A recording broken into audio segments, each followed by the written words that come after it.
ईरानी फ़ौज के तर्जमान का कहना है कि अगर ईरानी बंदरगाहों को ख़तरा लाहक हुआ तो खलीज और अमान की कोई भी बंदरगाह महफूज नहीं रहेगी। इंशाअल्लाह ताला अल्लाह के फजल से ईरान बिल्कुल ऐसे करेगा।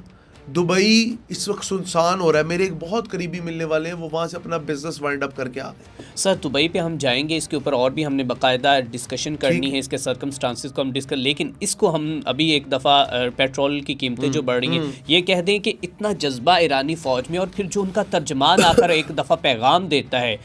अच्छा, लोग ये समझ रहे थे कि जब मुज़ाकरात पाकिस्तान में हो रहे हैं तो आपको पता है ईरानी करेंसी भी लोगों ने ख़रीदना शुरू कर दी, उसके ऊपर भी आप बताइएगा।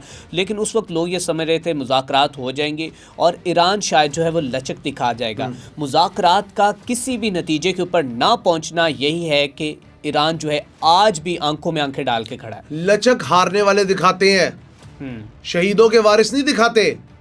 बड़ी बात। Americans thought that they are powerful, they are a might.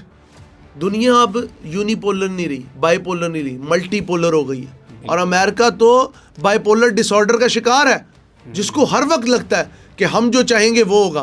Petrol की प्राइसेस की आप बात कर रहे थे, लिख लें अगर ये जंग, अभी एक और मुज़ाकरात का दौर होना है, ठीक है, अगर मुज़ाकरात का दौर कामयाब ना हुआ, लिख लें 500 की तो मैं गारंटी देता हूँ पर लीटर। पाकिस्तान के अंदर 500 रुपए लीटर पेट्रोल होने जा रहा है। अगर नेक्स्ट मुज़ाकरात का दौर, ये जो 2 हफ्ते की जंगबंदी है, ये आगे ना बढ़ी, इस जंग को मतलब जंगबंदी के जो दिन है उनको ना बढ़ाया गया, तो 500 रुपये लीटर तेल होगा। बिकॉज ईरान सारे मिडिल ईस्ट के अंदर हैवी बम्बारमेंट करे।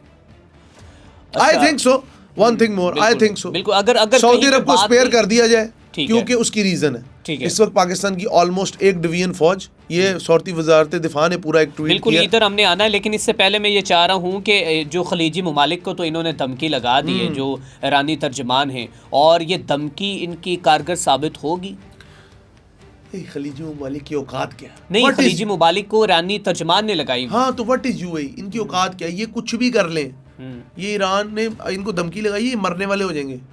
कवेत है, नथिंग, एक कवेत सिटी है, it's just a dot on the map. आगे आ जाए, ओमान है, क्या औकात है? इस तरह खड़े इजराइल के आगे, ये औकात। बिल्कुल। उससे आगे आ जाए, यूएई है, सिवाय सियाहत के, कबाहत के, शराबो शबाब के, औरतबाजी के, रंडी खाने के, दुनिया की Heera Mandi Dubai, financial capital तो बहुत दूर की बात है। ये अरब शेख क्या करते हैं? इनको अरब कहना अरब की तौहीन है। They are not, they are, you can say, गूंज ऑफ द डेजर्ट। ये सहराओं के बदमाश हैं। बिल्कुल ठीक है। ये राशिद बिन अल मकतूब फैमिली, ये जैद बिन नाहयान जिसकी शक्ल रोमन डेवल से मिलती है, और अहमद बिन सलीम के, जेफरी एप्स्टीन के साथ। जी आप लोग कुरान, ये गिलाफे काबा जेफरी एप्स्टीन को भेज रहे, किस लिए? For what reason?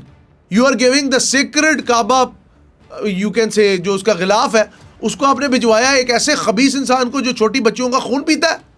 बिल्कुल। क्या आपका माइंडसेट होगा?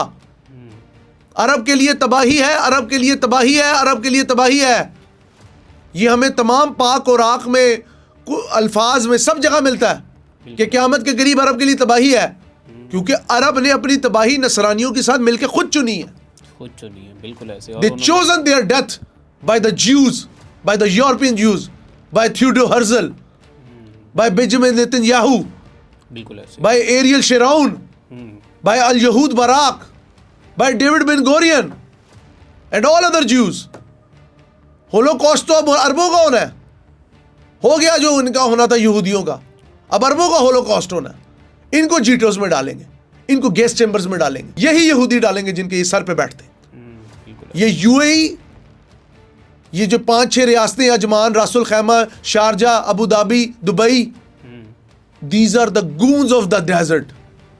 Bloodshed, they did bloodshed of Muslims in Sudan, in Khartoum, in East Timor, in Libya, even in some part of Somalia, in Mogadishu, with Boko Haram, in Nigeria, with the help of insurgency, they bleed out Muslims. बिल्कुल ऐसे, और ये उसमें शामिल for their own stakes, for gold mines, for copper and lithium, for other rare earth minerals. These are the goons of the desert. बिल्कुल ऐसे ही। And they are responsible for the bloodshed of every sort of Muslim which is living in the Middle East region, which is living in Jerusalem, and which is living in Central Africa, North Africa, and South Africa. बिल्कुल सही बात। Bullshit!